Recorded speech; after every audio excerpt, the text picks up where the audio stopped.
1% काट के बाकी उसको पे कर दी जाती है। 10 दिन बैंक इंतजार करता है, 10 दिन बाद पेशावर वाले से फुल अमाउंट ले ली जाती है। मेरी बात समझ आ रही है? इन दोनों का जो फर्क है कि लाहौर वाले को उसने 1% के हिसाब से कम पे किया, पेशावर वाले से फुल अमाउंट ली। इन दोनों का फर्क ये बैंक का इंटरेस्ट है। सही सूद का सही मुतबादिल ये होगा कि लाहौर वाले को फुल 1 लाख मिले, पेशावर वाले से भी 1 लाख ही वसूल हो और उसके बावजूद बैंक कमाए। अगर इस तरह का कोई निजाम है तो वो सूद का सही मुतबादिल है। अगर इस शर्त से नहीं गुजर सकता तो वो सूद का मुतबादिल नहीं बन सकता। वो हर किस्म के कर्जे का बोझ नहीं उठा सकता और यही नतीजा होगा कि आप उसको एक कर्जा तो आप उस पर दे सकते हैं, दूसरा कर्जा नहीं दे सकते। एक जगह पर एप्लीकेबल है, दूसरी जगह से सिरे से फेल हो जाता। मेरी बात समझ आ गई? इस शरायत को जहन में रखना, क्योंकि मैं इसको आखिर में जाके अप्लाई करूंगा। इसके बाद मसला है कंफ्यूज डिफिनीशन ऑफ इंटरेस्ट का। ये जो डिफिनीशन मैं बता रहा हूं ये माइक्रोसॉफ्ट इनकार्टा इंसाइक्लोपीडिया की है और मेरे ख्याल में ये बड़ा ऑथेंटिक इंसाइक्लोपीडिया है। माइक्रोसॉफ्ट कंपनी इस वक्त दुनिया की मशहूर तरीन कंपनी है। बिलियन एंड बिलियन डॉलर्स के इनके असासे हैं और जो इनका काम होता है उनके बराबरी का काम शायद ही किसी का होता है। उनकी डिफिनीशन है, ये सिर्फ कट पेस्ट हुआ है और इसके अलावा ये जो कलर तब्दील हुए हैं, इंटरेस्ट और कैपिटल का ये कलर मैंने तब्दील किया, इसके अलावा कुछ भी नहीं। डिफिनीशन है, interest payment made for the use of another person's money. Interest क्या चीज है? Payment made for the use of another person's money. लेकिन फिर आगे क्या लिखते हैं? In economics it is regarded more specifically as a payment made for capital. Payment made for capital. अब गौर की बात यह है कि आपके पास जितने पैसे हैं या जितने आपके असासे हैं ये 2 किस्म के हैं, या आपके अपने हैं या आपने किसी से कर्ज ले रखे। इन दोनों को कैपिटल कहा जाता। इन्होंने लोन कैपिटल का जिक्र नहीं किया, इन्होंने ऑल कैपिटल का जिक्र किया है। अब आगे जाते हैं। The use of term capital not loan confuses interest with profit. It confuses interest with profit. ये बहुत अहम बात है। डिफिनीशन, मेरी एक बात याद रखिएगा कि अगर डिफिनीशन के लेवल पे कोई चीज गलत हो जाए तो उसके बड़े शदीद कॉन्सिक्वेंसेस हो सकते हैं, बहुत ही खराब कॉन्सिक्वेंसेस हो सकते हैं। मैं अभी थोड़ी देर में आपको अगली स्लाइड में यह बात बताऊंगा। It will be more clear on next slide. याद रखें कि इन्होंने टर्म कैपिटल यूज किया है, इन्होंने लोन कैपिटल यूज नहीं किया। इससे मसला जो बन रहा है वो लायबिलिटीज और ऑनर इक्विटी का बन रहा है। अकाउंटिंग के जिन दोस्तों ने अकाउंटिंग पढ़ी है वो जरा मुतवज्जे हो जाएं। Liabilities are different from owner equity. मेरे ख्याल में खासतौर पे अकाउंटिंग वाले दोस्त मानेंगे, because their accounting treatment is different. Liability की अकाउंटिंग ट्रीटमेंट ऑनर इक्विटी की तरह कभी नहीं होती। लायबिलिटी मजीद liability on interest which is predefined, fixed and always positive।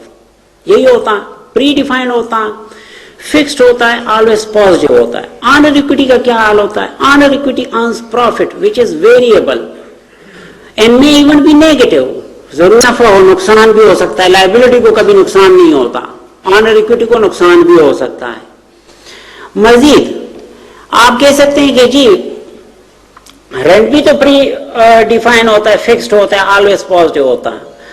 Liability never share the risk in business.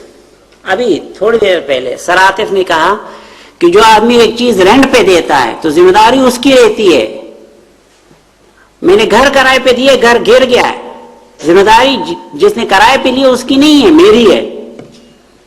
Liability पे मैंने किसी को कर्ज, सूद पे कर्ज दे दिया है, पैसा जाया हो गया, उसकी गलती से नहीं हूं, वैसे ही जाया हो गया। वो सूद भी देगा और वो पैसे भी देगा, रिस्क में उसका कुछ भी नहीं है। लायबिलिटी वाला लायबिलिटीज रिस्क शेयर नहीं करते। Loan behave as master and equity owner equity a slave of all other factors of production. ये कैसे मास्टर हो जाता है? ये इस तरह होता है कि लोन्स आपको पता है सबसे पहले इसकी पेमेंट की जाती है, इसको इंटरेस्ट पेमेंट, बल्कि यहां तक होता है कि तुम भी गए बाढ़ में, नौकर भी गए बाढ़ में, एम्प्लॉयज भी गए बाढ़ में, सबसे पहले मुझे दोगे, कुछ बच गया तो ले लेना। और इसके बजाय ऑनर इक्विटी क्या कहते हैं, हर एक को वो मेहनत जाके करता है, ऑनर हर एक को मेहनत, खैर तुम सबसे पहले ले लो, कुछ बच गया तो मैं ले लूंगा। ये फर्क है कि ये तमाम प्रोडक्शन प्रोसेस में ऑनर इक्विटी ये स्लेव की तरह काम करता है, और लाइबिलिटीज जो है ये मास्टर की तरह काम करता है, बदमाशी वाली सूरत हाल होती है। माफी के साथ कह रहा हूं, एक बात ये मैं बताता जाऊं कि मैं खुद बैंक की सर्विसेज का यूज करने वाला हूं। मैंने जब एमसीबी एटीएम से अपना टेलीफोन बिल पे किया, मुझे पता है मुझे कितनी सहूलत हो गई और मुझे कितना शुक्रगुजार था मैं बैंक का कि मैं बैंक के अंदर जाकर मैंने अपने मैनेजर तक का शुक्रिया अदा किया।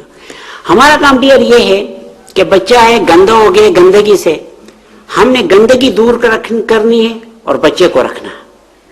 मैं सिर्फ गंदगी के खिलाफ हूं। ये जरा थोड़ा सा देख लें।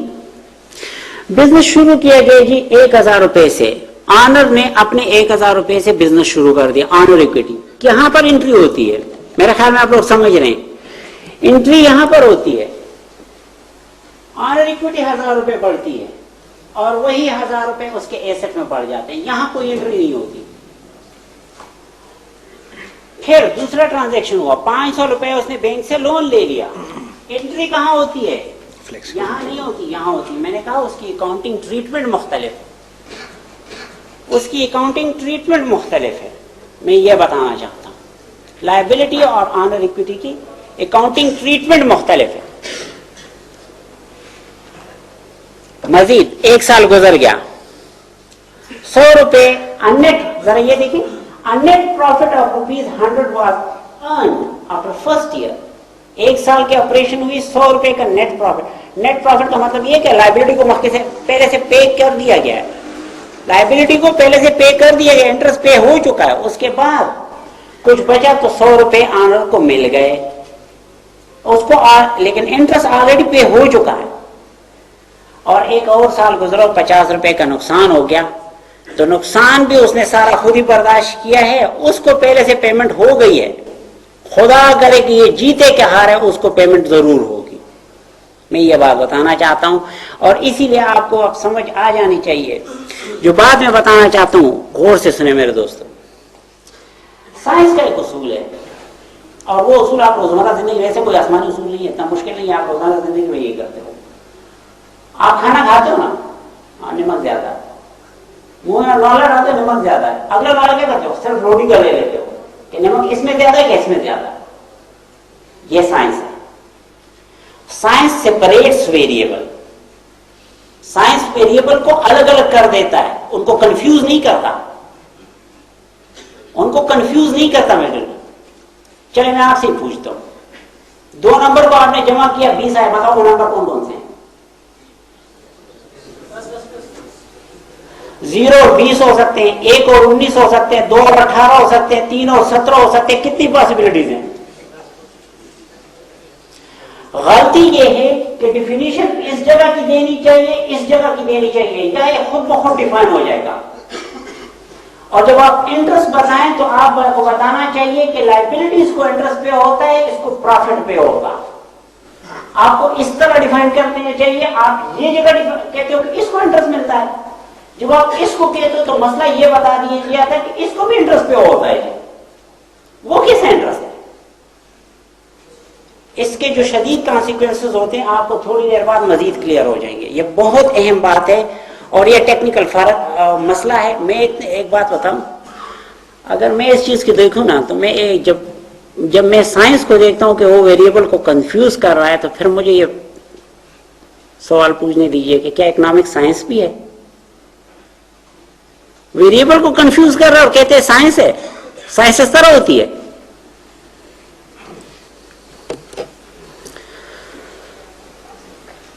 ये प्रॉब्लम थोड़ी देर बाद मजीद आपके सामने आ जाएगा। बहरहाल एक मसला अब इम्प्रॉपर जनरलाइजेशन का है। इम्प्रॉपर जनरलाइजेशन एक हुई है और वो ये हमें, मेरे ख्याल में आप सब ने ये बात सुनी होगी कि इंटरेस्ट रेट गिराने से बैंकों से पैसा निकल जाएगा। बैंकर्स ने तो जरूर सुनी होगी।